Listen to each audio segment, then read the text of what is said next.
It's November 14th, and I'm interviewing David Holtz. David, what is it that keeps your faith strong? Well, I guess the answer to that, it's hard to answer because I do struggle with faith. And I have, I feel sometimes that it's an ongoing battle.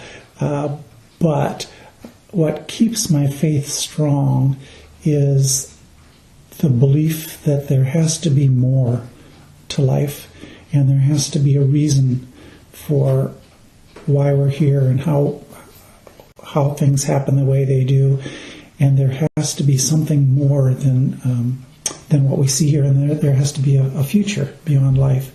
And I think the other thing is, and maybe even more than that, is that for me, Christianity has always been a very logical thing. It's been a very good thing for society. I've always found that, and I say to myself at least, and sometimes to other people, that even if there were no God, it would still be a good thing to have Christianity because of the guidance that it gives us to live good and happy lives.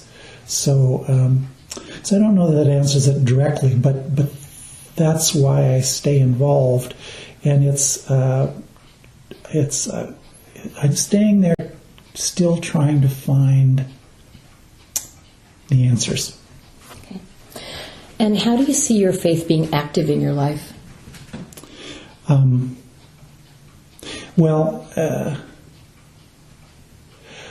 I think it's a kind of a natural convergence. The things that I'm involved in my retirement, I'm involved in Family Promise, and I'm involved in Habitat for Humanity. Both of those things are projects that aim to provide shelter for people, and it seems to fit so with what God tells us to do, what Jesus tells us to do, to clothe and shelter the poor, and that to me goes back to the first question. It makes sense. Christianity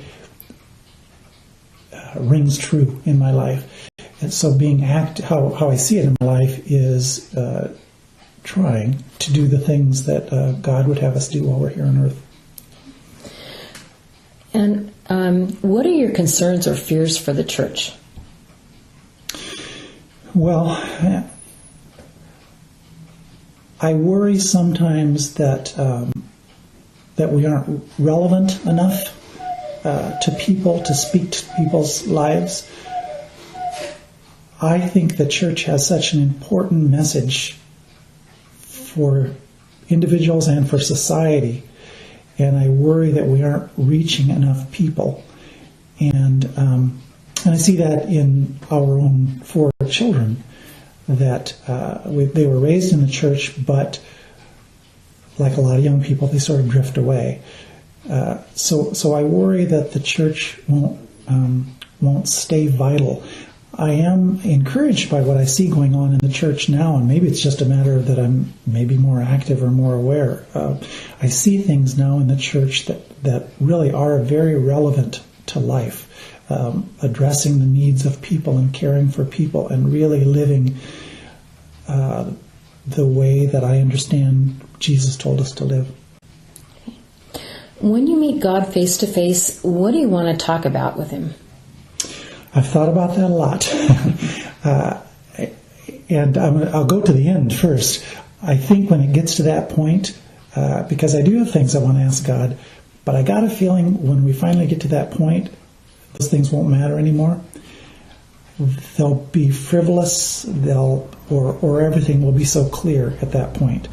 But I wonder why there is pain in the world. I wonder why there's loneliness and suffering, and I know I can find passages in the Bible that address that, but it doesn't seem to really answer it for me. I guess it's just that I would like those things not to be there, and so that's that's what I'd like to know from God. And you could say, why don't you ask him right now? And I am asking him right now. And I am hearing answers. And some of those answers are in the Bible, and some of them are in sermons, and some of them are in conversations with other people. But I guess they aren't quite the answer. They don't quite answer the question the way I'm hoping it would be answered. How and when has the church been there for you? It has been, the church has been really a centerpiece in raising our family. And that's been very important to me. And the church really has been a family. The idea that we are the church, the people are the church. And the church has been there in our family's time of celebration and our time of struggle. And as of in a couple of weeks at that point, all 4 of our grandchildren will have been baptized at Emanuel. And that's a real meaningful thing to me. It's a statement of faith and commitment to the church. And so I'd say the church has been there for me and for us as a family as kind of a cornerstone holding us together. The world is changing, and so is the church. How do you feel about facing these changes?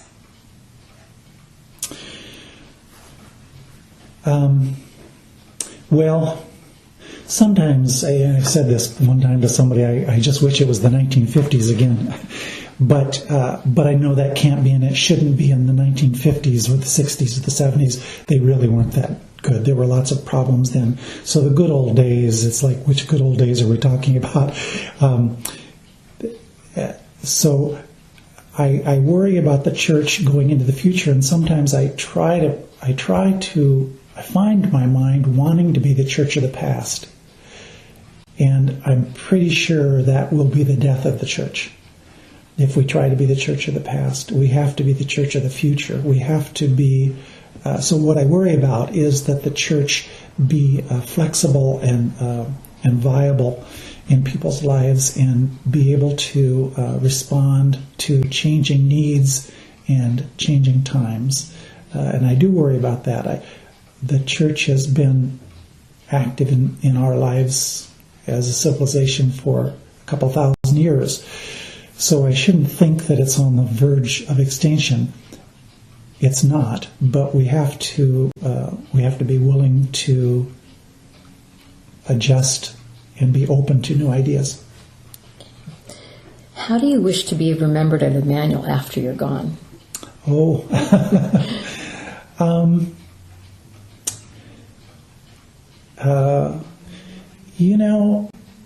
it doesn't really matter to me. It really doesn't matter to me. I guess a better question for me to respond to is how do I want to be seen now in the church? And I guess I want to be seen as being involved, and I want to be seen as doing my share. And if after I'm gone, I'm not remembered, that really doesn't matter because I won't be there anyway.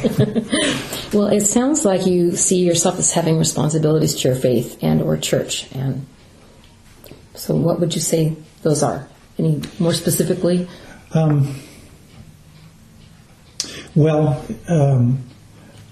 do hold on to the idea that to those who much is given, much is expected.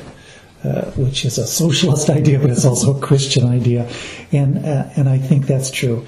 And I think that I have been very fortunate in life and in all kinds of ways. And so I think because of that, because of the gifts that I've been given, I think I have a responsibility to God to share those gifts, and I think we all do. And one of the nice benefits about that is the more you accept that, the more you realize how much you have been blessed in your life.